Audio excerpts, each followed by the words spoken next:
டிப்ரெஷனில் இருக்கீங்களா? மன இறுக்கம், மன அழுத்தம்,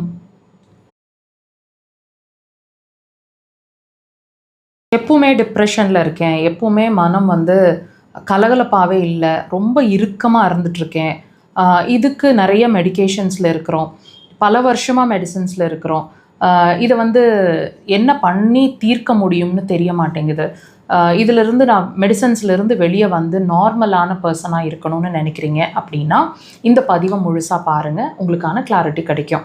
இதுக்கான தீர்வு என்னன்றதையும் இந்த பதிவில் பார்க்கலாம்.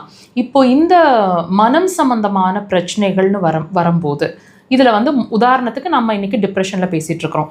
இந்த மன அழுத்தம் அப்படிங்கிற ஒரு விஷயம் உங்களுக்கு இருக்குது அப்படின்னா இதை நீங்கள் என்ன செய்கிறீங்க? மனம்ங்கிற ஒரு விஷயம் நல்லா புரிஞ்சுக்கோங்க, உடம்புலேருந்து வெளியே கிடையாது இல்லைங்களா? மனம்ங்கிற ஒரு விஷயம் எங்கே இருக்குன்றதையே நம்மளால் காட்ட முடியாது, சுட்டி காட்ட முடியாது. மனசுங்கிறது வெறும் எண்ணங்கள் அப்படிங்கிறத நம்ம சொல்லலாம். இந்த எண்ணங்கள் எங்கேருந்து எழுதுன்னு யோசிச்சு பாருங்கள். இதுதானே மன அழுத்தமாக மாற ஆரம்பிக்குது. ஸோ இந்த மனம்ங்கிற ஒரு விஷயம் எங்கே இருக்குதுன்னே நமக்கு தெரியாத பட்சத்தில் அந்த மன அழுத்தம் அப்படிங்கிற ஒரு விஷயத்தை மனசுலேருந்து வெளிப்படக்கூடிய எண்ணங்களை, டிப்ரெஷன்னு சொல்லக்கூடிய எண்ணங்களை மாத்திரம் நம்ம எப்படி ட்ரீட் பண்ண முடியும்? எங்கே இருக்குதுன்னே தெரியாத ஒரு விஷயத்த நம்ம ட்ரீட் பண்ண ட்ரை பண்ணிகிட்ருக்குறோம். ஆனால் ஒரு விஷயம் உண்மை, நம்ம உடம்புக்குள்ளிருந்து வெளியே வரக்கூடிய எண்ணங்கள் தான் நம்மளோட ஹாப்பினஸ், நம்மளோட டிப்ரெஷன் எல்லாமே, அப்ஸ் அண்ட் டவுன்ஸ், எமோஷன்ஸுக்கு எல்லாத்துக்குமே நம்மளோட பாடி தான் ரீசன் அப்படிங்கிறத எல்லாராலையும் உணர முடியும், ஒத்துக்க முடியும்.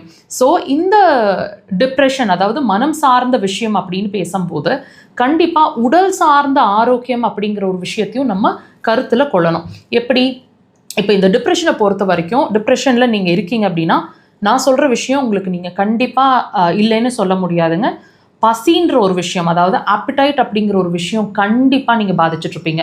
சரியாக பசிக்காது, அல்லது டைமுக்கு சாப்பிட்டுட்ருப்பீங்க, சாப்பாடு மண் மாதிரி இருக்கும், டேஸ்ட்டாகவே தெரியாது சாப்பாடு, ஒரு மாதிரி நாக்கிலெல்லாம் புண்கள் மாதிரி, குருத்து புண்கள் மாதிரி வரும், பேட் பிரெத் இருக்கும், ஸ்டமக் ஐபிஎஸ் இருக்கக்கூடும், கான்ஸ்டிபேஷன்ஸ் இருக்கக்கூடும், எப்பவுமே டிப்ரெஷன், அதாவது ஒரு மாதிரி சோர்வாகவே தான் இருப்பீங்க, தூக்கமாக வர்ற மாதிரி இருக்கும், எதையுமே கலகலப்பாக ஸ்போர்ட்டிவாக எடுத்து செய்யணும்னு தோணாது. இந்த மாதிரி விஷயங்கள் கண்டிப்பாக இருக்கும். ஸோ டிப்ரெஷனை நம்ம ட்ரீட் பண்ணணும்னு சொன்னால் அதோட மூல காரணம், அதாவது ரூட் காஸ்ன்னு சொல்லப்படுற ஸ்டமக் அப்படிங்கிற, அதாவது இரைப்பை அப்படிங்கிற ஒரு விஷயம் பாதிச்சுட்ருக்கு.